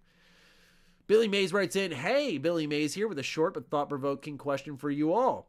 What's a game that you love but then found out it was hated by everyone else? Did you end up agreeing or changing your view afterwards? Have a nice weekend, everyone. Oh, Billy, here you go, man. I love Cyberpunk. And it's not really hated by everyone else because most of the reviews were positive, but, you know, my review and my thoughts have not changed on the game, just only on the situation, and it's disappointing and it's sad, but yeah, of course, I really liked Cyberpunk. I will say, because some people will like look at the headline of my review and go like, this aged well, being sarcastic. I will say the only thing that had not aged well in that review is I said it's really nice to see a happy ending with this game because I liked it a lot. And a lot of people I talked to liked it a lot. So for me personally, I would say that was the part that aged poorly. But no, I didn't end up changing my view in the case of Cyberpunk. I stand by my opinion. I think it's one of the best RPGs in its space when it comes to AAA RPGs. Once again, let's run down that list. Fallout 4, Outer Worlds, Witcher 3, Vampire. Vampire, not AAA, but point being is highly developed, interactive RPGs that are not like a Divinity, not like a Wasteland 3. And for me, man, that game is good. It is good. It just needs a lot of work now. But yeah, that would be my answer for you, Billy. Unkempt Talk writes in, all right, Matty, pressure's on. You told me to follow up my question about the High Republic book, so here it is. What are your thoughts on the book? And to throw a little bonus question in, what would you want to see in a High Republic game? All right, Hawk. I read those chapters just for you, buddy. I was thinking of you the whole time. So, High Republic game kind of answered that on what I would want to have changed from combat to how I want to keep the music and the story. So, I got a little bit ahead of that. But yeah, I would love to see them keep the same composer from KOTOR 2, give it a more action combat. Of course, when it comes to the book itself, I got to say, man, I'm only 6 chapters deep, which is 40 pages. You know, I read 5 pages, and then I was having one of those nights where you just can't focus. And that was what was happening to me. I was just very tired, and I just ended up going to bed. But then I picked it up, and look, Hawk, I'm going to be real with you. I'm not some bookie, okay? I read a decent amount now. I used to not read really that much. I like reading now, but it's very hard for a book to grab me and make me go, just one more chapter, just one more chapter. This is one outside of, because I think part of it's I read a lot of self-help books. I just like to expand my mind, and even if I don't need the help, just see what kind of things I could learn to help other people. And so I gotta say, I really like the book so far. There are people dying, which caught me off guard. It moves at a good pace. At first, the first couple of chapters, I'm like, what is the world? I don't get what's happening here. But the first couple of chapters are really crucial because after that, now I'm on chapter 6. It builds it up a lot, and you realize that it paints a good picture, is what I'm going to say. And there are some KOTOR references for sure, which I appreciate. Right now, at least 40 pages in, I'm digging it.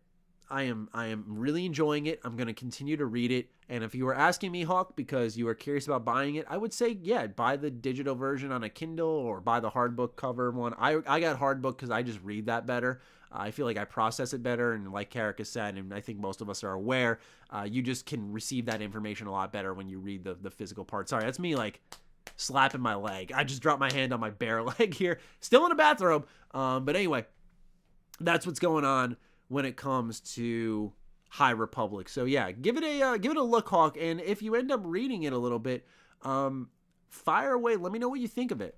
Curious to see, because a lot of people are like anti-High Republic, and I don't know. I'm not seeing it yet, but 40 pages is not definitive.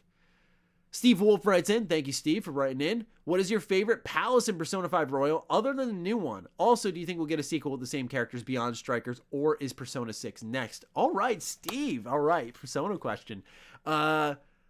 Favorite palace is... Man, they are some good ones. I'm going to say favorite palace is probably... How do I word this? I don't want to spoil whose palace it is. I will say the Pyramid Palace. That's what I'll say. It is the fourth palace in the game. And I think that one is one of the best narrative ones. It has some of the best music. It has really good puzzles and character building elements. I just think that one is phenomenal. I know a lot of people like Palace 7. A little bit of casino action. That one I like, but I just don't like wandering through some of the back hallways and stuff that kind of take you away from the glamour and lights of the casino. But it does remind me of, I think, one of the missions in Sly 1. So I dig it for that. But for me personally, favorite palace is probably the fourth one, outside of course, the new one in Royal. So that would be my pick there. Do you think we'll get a sequel with the same characters beyond Strikers, or is 6 next? I think that really depends, Steve, on if they're going to do a Persona fighting game, which I'm pretty confident they're going to, because there's, if you have not yet, it is a long video, so just know this, but I made a video called The Future of Persona. And in that video, I highlighted, one part was what games can come out of the Persona franchise, whether it be a P3 remake, P4 remake, remaster, fighting games, beat 'em ups, all that stuff. What's going to come from the Persona franchise? And one thing we studied were the fighting games. And this may sound like, forget it, but Persona 4 Arena was a good fighting game, and Persona 4 Arena Ultimax actually had a good story. It really did. And it was a great, like, in the terms of content, it was a great fighter. I really, really like Persona 4 Arena Ultimax. Phenomenal game.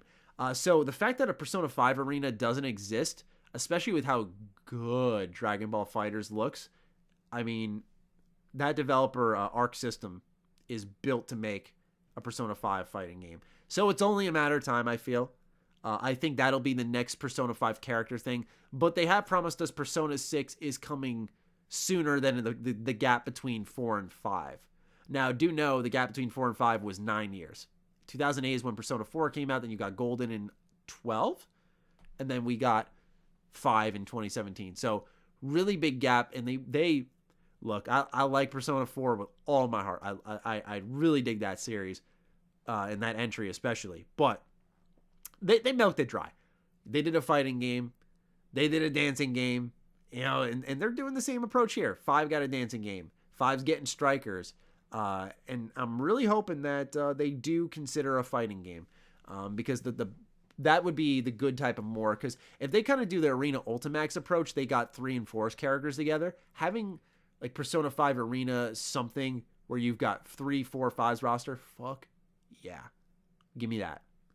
But yeah, Persona 6 is probably closer than further away, comparatively speaking, to say the gap between 4 and 5, but it's still going to be some time. And I think that's fine because the bonus stories are nice. Oh, also, I forgot to add in Persona Q2. That's another spin-off thing. So 5 got spin-offs a lot quicker. And I think, here's the thing. I feel like Atlus has to stick with these spin-offs for a while before moving on to 6, because you have to give people time to get attached and kind of let the series grow. Because if you just start going 6 and then 4 years later here's 7 and then another 4 years later here's 8, I think that hurts the series. If I'm them, I make a Persona 3 remake, and me and Never and Cool Dude, as well as Dustin did the editing, so it was really just 3 of us, did a lot of research, and I think there is a very good chance that we see a Persona 3 remake. And the reason I say that strictly is because, number one, I know Atlus said that to commemorate the 25th anniversary of Persona, they had something special that would resonate. So Persona 3 remake would make sense. Persona 3 is definitely one of the more dated entries in the terms of the franchise. Now, the reason we picked 3 is because that's where the social elements were introduced. So having that remade with the same eyes that like worked on Persona 5 would be great. But the other reason is simply because you look at Persona 3 dancing, the assets are there. You look at Persona 5, you have the main character, Makoto, in Persona 5. Like his model, he's got animations from the evoker to calling his persona. I don't know. You just don't do that. You just don't have all of those assets lying around. You do nothing with it. So I would imagine a reimagined Persona 3 is coming back. Bookmark this and keep me in check. Vault 101 guy writes in, just got done watching Defining Duke, and I really think Karak should go off on why he loves Fallout 4 VR so much with its mods. Never heard of anyone playing 1,400 hours of a VR title in my life. Kind of debating on getting it. Sadly, he's not here, Vault 101 guy, but I do want to say that never heard of anyone playing 1,400 hours. Maybe Karak is stretching it a little bit. He does get excited. I get excited. But, I don't know. I've heard bad things about Fallout 4 VR, which is why I think it's hilarious. I would just look up videos online. Jay Lopez writes in, just asking this question in case you guys didn't bring up Fallout New Vegas Frontier incident. I guess this question is for all three of you to get your opinions on the situation. So, Jay Lopez, I already have a whole video dedicated to this topic, which, I took a while to make that video because, obviously the sensitive nature of the discussion. Of course, I knew some people would fucking find a way to try to defend some of the shit in there, which whatever, whatever. But it was one of those things where I took a while to really re-record and get the video in a place where I thought it was right, where I thought I confronted it strongly, that type of stuff. So I would say, Jay Lopez, just go ahead and check that out, which I imagine if you posted this question here, you may have already done so.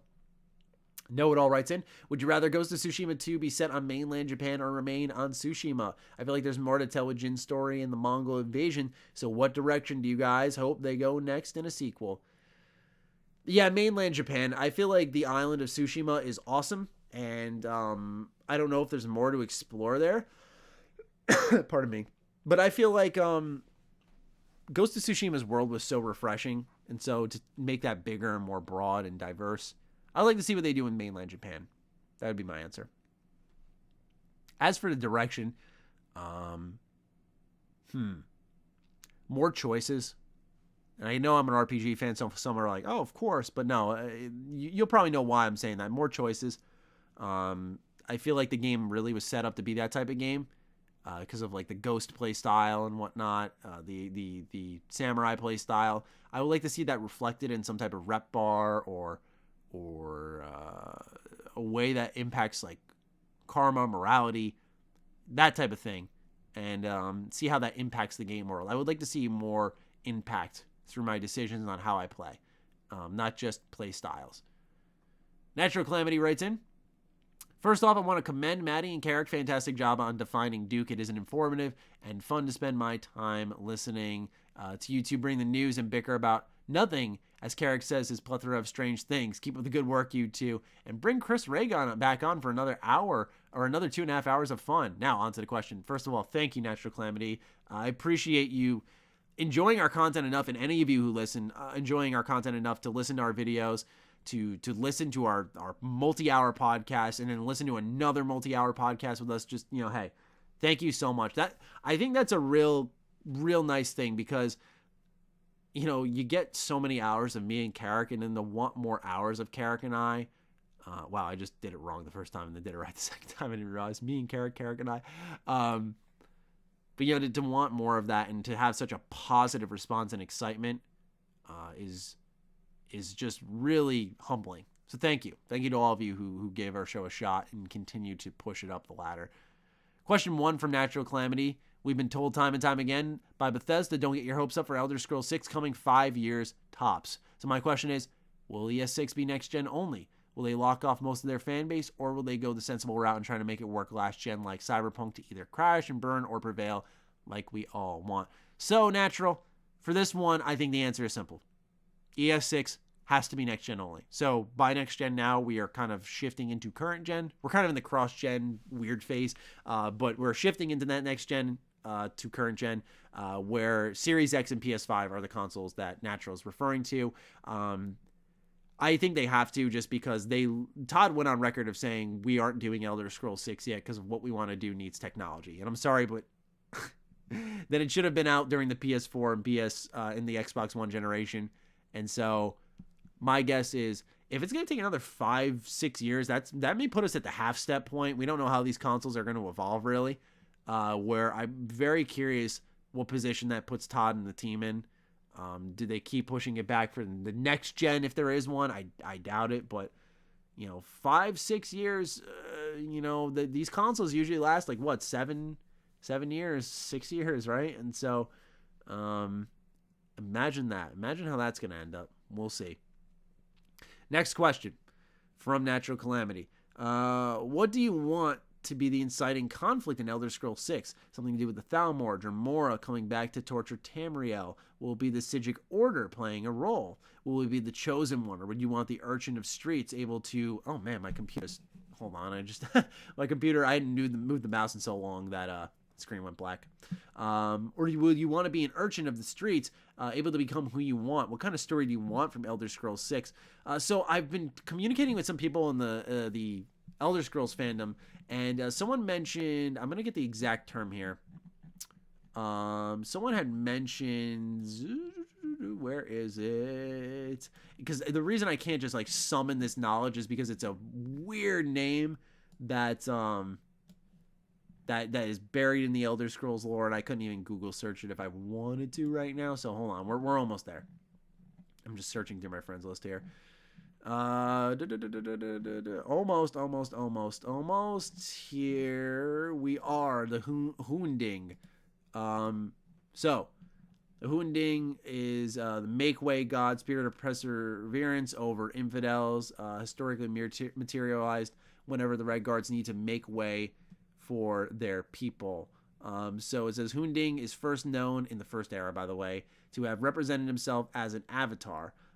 So in the Second Era, during the Tiber Wars, Hunding was said to have been a sword or a crown or both. So, see, it's kind of like a title almost, and I feel like, you are the Dovahkiin, you are the Hunding. I think that's kind of going to be what it is. It's just they might lore retcon that, because I don't think it's as catchy to say like you're the Hunding. But it would definitely kind of put you in that special position. I would love if Elder Scrolls kind of went back though to the fresh off the boat approach that they had with Morrowind. I really dug that. I that's one of my favorite parts about the game, is that is truly the blank slate. Like, that, and I guess the Prisoner in Oblivion, but I really think the true blank slate is through and through Morrowind. When you start that off, you have complete control, complete customization. You can go and tinker your own class.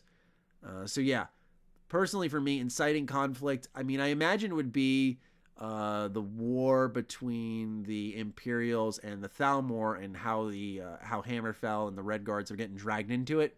That seems, just based off the lore I know, that seems to be the way that the inciting conflict would at least start. I don't know what it develops into beyond that. I am certainly not a lore nerd when it comes to Elder Scrolls. I'd say I'm more so with Fallout, but I am learning more enough to do this, right? Like, normally these are questions I could not answer. I think 100% you have to have the Thalmor involved. I don't understand how a conflict with the way it was brewing based off lore in Skyrim could happen in Hammerfell if it wasn't involving the Thalmor. Did the Dremora come back to torture Tamriel? That's really up to Bethesda how they want to fit that in. But yeah, I think, of course it's going to be those tiers of like godlike character, inciting conflict with the, a three-way war. And that's why I always think, with the way the lore is with Elder Scrolls, and Todd saying they needed technology, I think there's going to be huge scaled battles for Elder Scrolls 6, whatever they're doing with it. That, or like co-op, just like 2-player co-op in this huge world, something like that. All right, we got a few questions left here. Red Eyes White Wolf writes in, this question may be more geared towards Karak. Oh boy, but have you guys ever experimented with soundbar/subwoofer setups for your gaming audio? Personally, I got a soundbar and sub with 5.1.2 audio, and the difference it makes when using something like Dolby Atmos is awesome.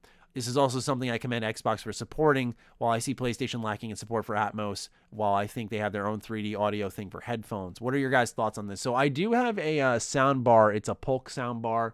I don't have room for the bonus kind of speaker to come with it. But yeah, the soundbar, if you want to have, like, if you don't like headphones, there are sometimes I'm gaming and I don't want to have the headphones on. You kind of want that feeling of surround sound to come straight out of your direction of your TV. Then soundbars are the way to go. I have a setup for one. Like I said, it's a Polk one, and I dig it big time. I just don't use it a lot because I mean, most of my family's home, and they're home all the time, and so boom, loud gaming sounds. Like my room would just sound like a nuke's going off constantly. So, yeah, sadly, I don't use it enough, but I love it when I can use it, and it's a pretty easy setup. And if I can handle it, all of you out there can handle it. But I can't give a detailed audio breakdown of it, but I will just say that this is something that I think a lot of people should look into to really boost up their gaming setup, especially if you're trying to rock it without headphones for a little bit of time. My Fat Cock writes in, I want to know your best gaming memory of 2020, not your favorite game, just the moment in a game that stuck with you a month later. I don't know if I can answer this because it would be a major spoiler, but I will just say the third semester in Persona 5 Royal, I will probably never forget, because to get a little more detailed, it's a 9-day stretch. And in that 9 days, there is some really wacky, crazy stuff that happens where I go, what? Wait, what? Like, just a lot of that, wait, what? Like, so much shit happens. So I can't say what. It spoils the end of the game and one of the bigger surprises that happens, but those who have played it know what I'm talking about. And I'll just say, generally speaking, Persona 5 Royal, third semester.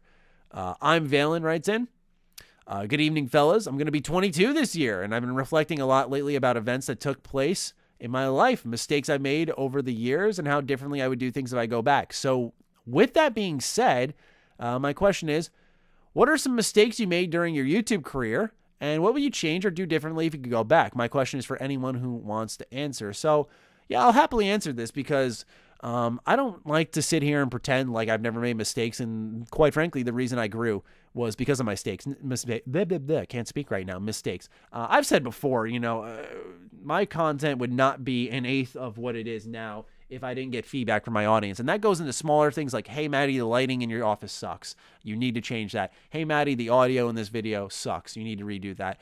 Just being real with me. And most people put it in a kind manner. That type of feedback goes a long way, but obviously going deeper because it sounds like you're reflecting. Yeah, character stuff, for sure. I was in high school, and when I was just, high school, really, I was really bitter. I was just a bitter, lonely asswipe. And I had a lot of fucking growing up to do, for sure, man. Like I had a lot of learning to do. I was smart for my age, but I had a lot of learning to do. I was immature. I was bitter.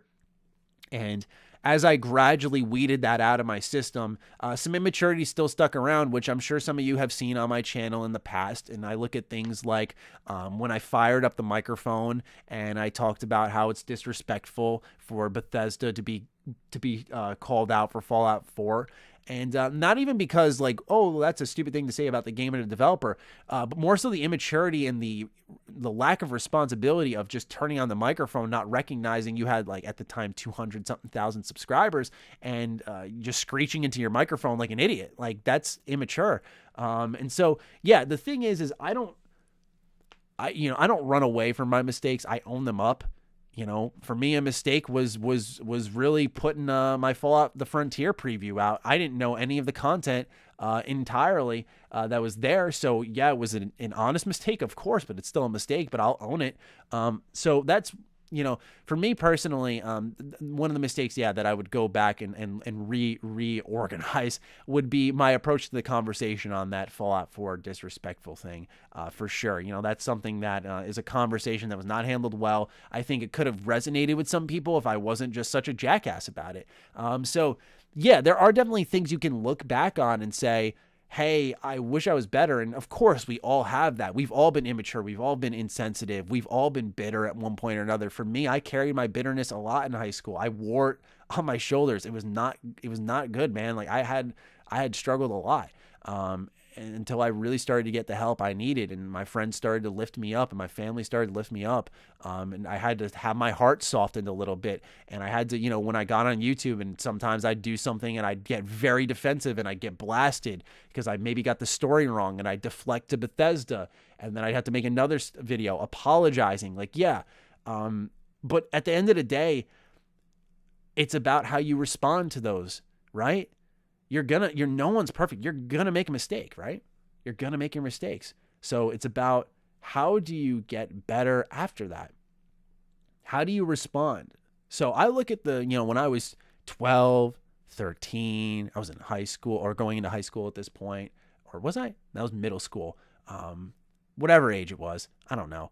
But when you're in that age range, and as I'm growing up till I was about like 16, you're just angry at the world.